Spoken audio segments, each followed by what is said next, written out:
Hello students, I am Rachna. Welcome back to my YouTube channel. ये video रहेगी उन बच्चों के लिए जिनके हाफ ईयरली एग्जाम हो चुके हैं लेकिन जिन्होंने पढ़ाई लिखाई अभी तक शुरू नहीं की। अभी भी बस वो मौज मस्ती में जा रहे हैं। और बाकी आप अपने हाफ ईयरली में किसने कितने मार्क्स गेन किए हैं आप लोग मुझे कमेंट बॉक्स में बता सकते हो। अब देखो, सभी क्लासेस के हाफ ईयरली एग्जाम तो खत्म हो ही चुके हैं, लेकिन हाफ ईयरली एग्जाम खत्म हो जाने का मतलब ये नहीं है कि अब हम पढ़ाई से दूर हट जाएं या पढ़ें ना। ऐसा नहीं करना आप लोगों को, बल्कि अभी तो हमारे सेट 2 भी होंगे, तो हमें अपनी पढ़ाई जारी रखनी है, बीच में पढ़ाई को छोड़ना नहीं है। फिर हमारे एनुअल एग्जाम भी होंगे, तो उसके लिए हमें अभी से तैयारी शुरू कर देनी है, क्योंकि फिर टाइम ऐसा आएगा, टाइम कब निकल जाएगा आपको पता भी नहीं चलेगा। क्योंकि एग्जाम के टाइम पे फिर ऐसा होता है कि फिर बच्चे ये मचा देते हैं कि काश कोई हमें ये बता दे कि ये क्वेश्चन इंपॉर्टेंट है, ये इंपॉर्टेंट है, तो हम पास हो जाएं। लेकिन ऐसा बिल्कुल नहीं करना है हमें। अपनी तैयारी को पहले ही ऐसा रखो कि आपको चाहे पेपर कैसा भी आए, आप उसके लिए पूरी तरह से तैयार रहने चाहिए। और देखो, ये जो 10th होती है, 12th होती है, बोर्ड के एग्जाम्स होते हैं, तो ये तो आपके लिए वैसे भी बहुत ही इंपॉर्टेंट हो जाते हैं। एक बात मैं आपको और बता देती हूँ कि आप जो बच्चा जिस भी क्लास में अभी अपना गोल सेट कर लो। आप लोग आपको अपना गोल सेट कर लेना है कि आपको लाइफ में ये करना है, वो करना है। जो भी आपका गोल हो आप एक बार उसको सेट कर लो, ठीक है। और फिर उसकी तैयारी में आप अभी से जुट जाओ। एक चीज हमेशा ध्यान रखना आप कि जब आपका कॉन्सेप्ट क्लियर हो जाएगा ना, एक बार कोई भी सब्जेक्ट हो, किसी भी सब्जेक्ट में अगर आपका कॉन्सेप्ट क्लियर हो गया ना, तो बाद तक भी आपके काम वही कॉन्सेप्ट आने वाला है। अब आपने मेरी वीडियोस में देखा भी होगा कि मैं कराती हूँ कि सीरीज चली हुई है 6th क्लास की, 10th क्लास की, जिसमें सारे चैप्टर्स की समरी कराती हूँ, MCQs भी कराती हूँ। तो जिस भी बच्चे को किसी भी फील्ड में जाना हो, जो हमारा ये बेस होता है ना, ये हमेशा ही काम आएगा। अब NCERT, अब ये मानो कि जिनको टीचर बनना है तो उनको NCERT भी पढ़नी पड़ रही है, ठीक है। उनके लिए वो उसी सब्जेक्ट की, जिस सब्जेक्ट में वो टीचर बनना चाह रहे हैं, तो उनके लिए उसी सब्जेक्ट की NCERT भी जरूरी है। और इसीलिए मैं उनके लिए वो वीडियो प्रोवाइड करा रही हूँ। अब आप लोग भी एक चीज मानो कि चाहे वो ग्रामर इंग्लिश की हो, हिंदी की हो, ठीक है, तो ग्रामर तो हर एक एग्जाम में 100% आती ही आती है, उसमें तो कोई भी डाउट ही नहीं है। तो जब ग्रामर आती है तो आप उसकी तैयारी पूरी ऐसी रखो कि आपको कॉन्सेप्ट बिल्कुल क्लियर हो, और आगे आप कभी पढ़ो तो सिर्फ आपको रिवाइज करने की जरूरत रहे, बल्कि उसके पीछे पूरा अगर कॉन्सेप्ट ही क्लियर ना होगा तो फिर आपके लिए बड़ा मुश्किल काम हो जाएगा। तो अभी से आप ऐसे पढ़ाई करते चलो कि आप ये समझो कि आपको जो गोल आपका प्राप्त करना है, जो गोल है आपका, उस तक पहुंचने के लिए ये जो सीढ़ी है, इस पे आपको हर कदम संभाल संभाल के रखना है, ठीक है। एक और चीज कि सफलता के लिए कोई भी शॉर्टकट नहीं होता है, ठीक है। अगर आपको सफलता प्राप्त करनी है तो आप कोई भी शॉर्टकट आपको सफलता नहीं दिलवा सकता, उसके लिए आपको पूरी मेहनत करनी ही करनी पड़ेगी। आपको सपने देखने हैं, लेकिन सपने भी ऐसे देखने हैं। देखो, मान लो आपको एक मैं रियल लाइफ एग्जांपल देती हूँ कि आपको लगा लो कि आपको 100 सीढ़ियां चढ़नी है, ठीक है। लेकिन आपने पहले ये मान लिया कि नहीं, मैं तो 20 सीढ़ी से ज्यादा चढ़ ही नहीं पाऊंगा। तो आप, ये असलियत है कि आप उस 20 सीढ़ी से ऊपर आप चढ़ ही नहीं पाओगे। और अगर आपको वो 100 सीढ़ियां तय करनी है और आप ये ठान लो कि हाँ मैं 100 सीढ़ियां तय कर लूंगा, तो आप 90 तो बिल्कुल 90 सीढ़ियों को तो आप जरूर से जरूर पार कर लोगे, ठीक है। तो इसीलिए अपना गोल भी, जो आपका गोल है उससे एक ऊपर का स्टेप चूज करो, ठीक है, तब आप अपने गोल तक पहुंच पाओगे। तो ये चीज भी आप ध्यान रखना। अगर आपको यकीन ना हो तो आप खुद ट्राई कर लेना कि आप कभी अपने मन में ये ठान लेना। हमारा मन ही होता है जो हमें भटकाता है, और मन ही होता है कि हमें किसी चीज के लिए, किसी बात के लिए हमें मना लेता है। अगर हमें खुद पे भरोसा है कि हाँ हम ये काम कर लेंगे, तो हम वो काम कर भी लेंगे, ये भी है, ठीक है। तो अब ये बात तो हो गई उन बच्चों के लिए कि जो पढ़ना स्टार्ट नहीं कर पा रहे हैं, किसी न किसी वजह से वो डिस्ट्रैक्ट हो रहे हैं, तो उन बच्चों के लिए हो गई ये बात, ठीक है। अच्छा, तो अब इससे आगे बात कर लेते हैं कि हमारा हाफ ईयरली एग्जाम हो गया, अब हम आगे कैसे क्या पढ़ना है, ठीक है।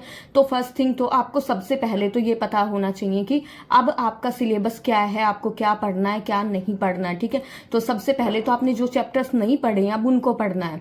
आप पूरा हर एक सब्जेक्ट का सिलेबस नोटबुक पे राइट डाउन कर लो। इस सब्जेक्ट का सिलेबस ये रहेगा, इस सब्जेक्ट का सिलेबस ये रहेगा। अगर आपको अब तक भी नहीं पता है कि सिलेबस क्या रहेगा, तो आप मुझे कमेंट बॉक्स में लिख देना, मैं सिलेबस प्रोवाइड करा दूंगी आपको, ठीक है।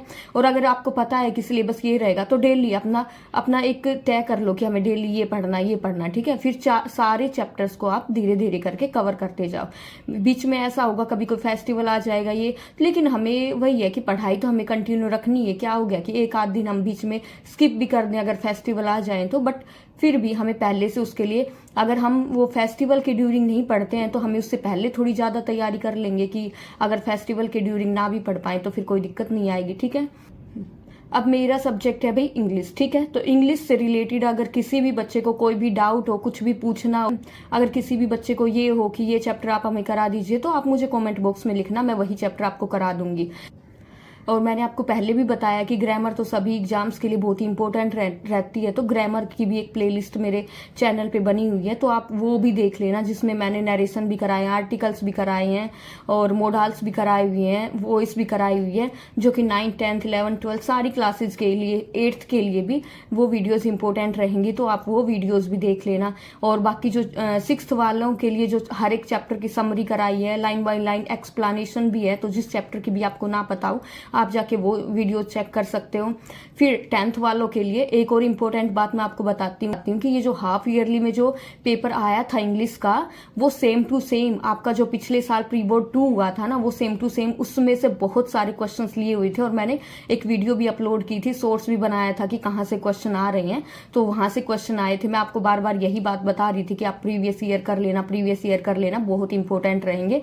और मैं अभी भी कह रही हूँ कि आपके जो भी एग्जाम होंगे, प्री बोर्ड 2 होगा या फिर फाइनल होंगे, एनुअल एग्जाम होंगे, तो उनके लिए प्रीवियस ईयर आप जरूर कर लेना, ठीक है। और प्रीवियस ईयर मैंने मेरे चैनल पे 10th क्लास के लिए तो मैंने वीडियो भी अपलोड कर रखी है, जिसमें मैंने प्रीवियस ईयर के जो ग्रामर के आए थे वो भी करा रखे हैं।